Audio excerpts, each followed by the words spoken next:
Thermometer में लगाते हैं what are we discussing? We are discussing relationship between Fahrenheit and Celsius.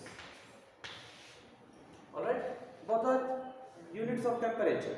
So you should know how to convert from Fahrenheit to this. You might have done in your class 9 or if any foundation course you have done, you might have already seen that. तो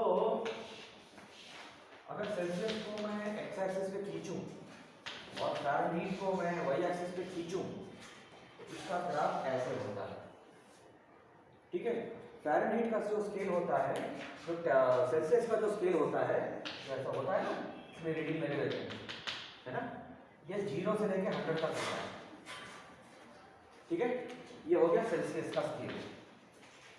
और जो Fahrenheit का जो scale होता है ये 0 के corresponding 32 होता है और 100 के करस्पॉन्डिंग 212 होता है। समझ में आ गया? कितने को समझ में आ गया? कितने को चमका? अगर ये सेल्सियस का स्केल है, थर्मामीटर हाथ नीचे रखो। थर्मामीटर का देखा है कभी? तो उसमें होता है ना ऐसा ट्यूब जैसा, उसमें रीडिंग रहता है, कितना टेम्परेचर है, body temperature, it will measure that. तो ये कैलिब्रेशन बोलते हैं इसको, 0, 10, 20, 30, इसको बोलते हैं कैलिब्रेशन। इसी स्केल को कैलिब्रेट करते हैं, है ना। कैसे करते हैं वो अलग से हम लोग डिस्कस करेंगे, लेकिन इसको हम बोलते हैं कैलिब्रेशन, ठीक है। तो 0 से 100 होता है सेल्सियस में। इसका अगर तुम काउंटर पार्ट फ़ारेनहीट को देखोगे 32 से लेकर 212 तक होता है रीडिंग।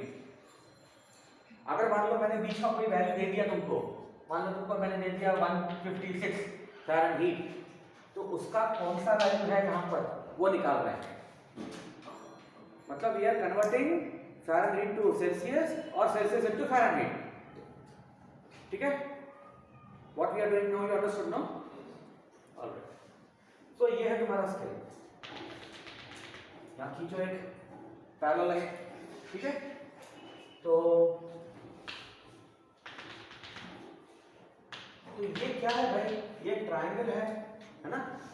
तो यहाँ पे तुमको एक फ़ारेनहीट का वैल्यू है, यहाँ पे कुछ वैल्यू है, राइट। ये एक मैंने ग्राफ बना दिया सेल्सियस स्केल का और फ़ारेनहीट स्केल का, ठीक है। तो क्या मैं ये निकाल सकता हूँ, टैन थीटा निकाल सकता हूँ? टैन थीटा निकाल सकता हूँ। तो टैन थीटा मेरा क्या होगा? टैन थीटा मेरा ये वैल्यू डिवाइडेड बाई ये वैल्यू होगा, बराबर। ये वैल्यू डिवाइडेड बाई ये वैल्यू होगा, बराबर। सो ये वैल्यू क्या है? देखो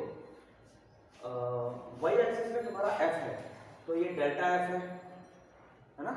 तो डेल्टा f बाई ये डेल्टा c है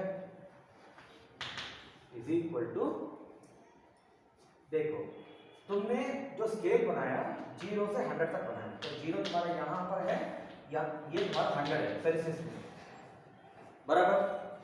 0 तुम्हारा यहाँ पर है, 100 तुम्हारा यहाँ पर। इसको मैंने ग्राफ बनाया और कुछ नहीं बनाया, ठीक है। और ये कहाँ से शुरू होता है? ये 32 से शुरू होता है और पहुंचता है 212 पे, क्लियर, ठीक है। तो ये जो डिफरेंस है, ये y का डिफरेंस कितना है? 212 minus 32, 212 minus 32, this one, so this 212 minus 32, x का डिफरेंस क्या है? 100 minus 0, so it is 180 by 100 और 9 by 5, ओके। तो ये तुम्हारा हो गया delta f by delta c। तो delta f is equal to 9 by 5 into delta C, ठीक है। डेल्टा सी का मतलब क्या है? अगर मैं इसको 0 लेता हूँ तो इसको मैं बोलता हूँ c। ये अगर ये वैल्यू मान लो बीच में कोई वैल्यू ले रहा हूँ, तो ये c माइनस 0 है ना। तो c माइनस 0 क्या होता है? c ही होता है। So your delta f is 9 by 5 c। Now हम लोग मेजर कर रहे हैं यहां से, लेकिन हमें मेजर कहां से करना है? from 0, right? So this delta f, what you are talking about is basically f plus 32.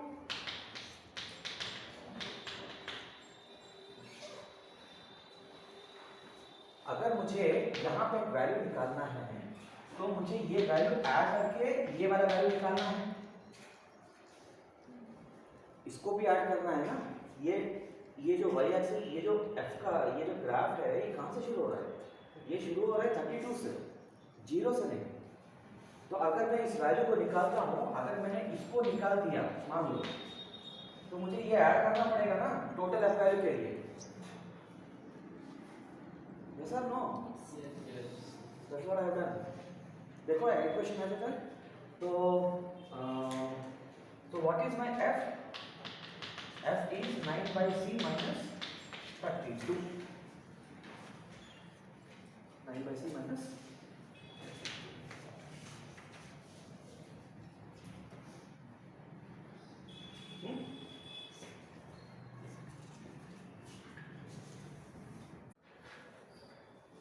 So just to continue that, the delta f value, we have to take the difference between this value and this value.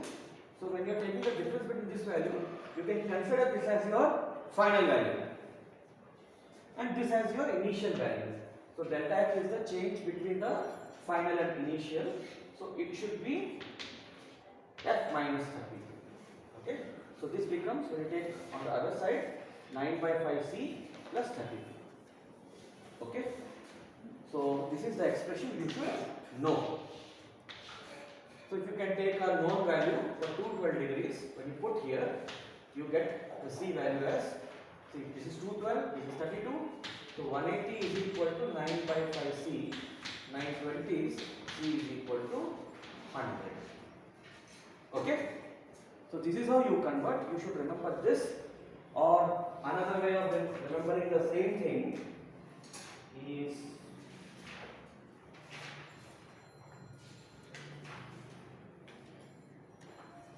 like he has given in your book.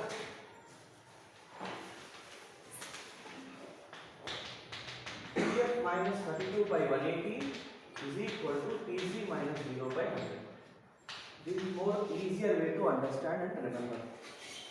You can also remember the expression like this also. So Tf minus 32. Let us say we have taken 212 degrees. So this is your Tf value. So Tf minus 32. So he is talking about this y. Okay. So Tf minus 32 divided by Tc is always proportional, no? There is a linear proportionality is there, no? There is a linear. देखो Tf minus 32 by Tc मतलब क्या? ये slope,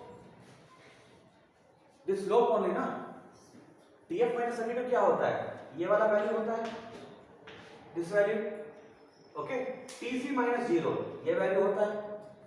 So tan value क्या है? Opposite by adjacent.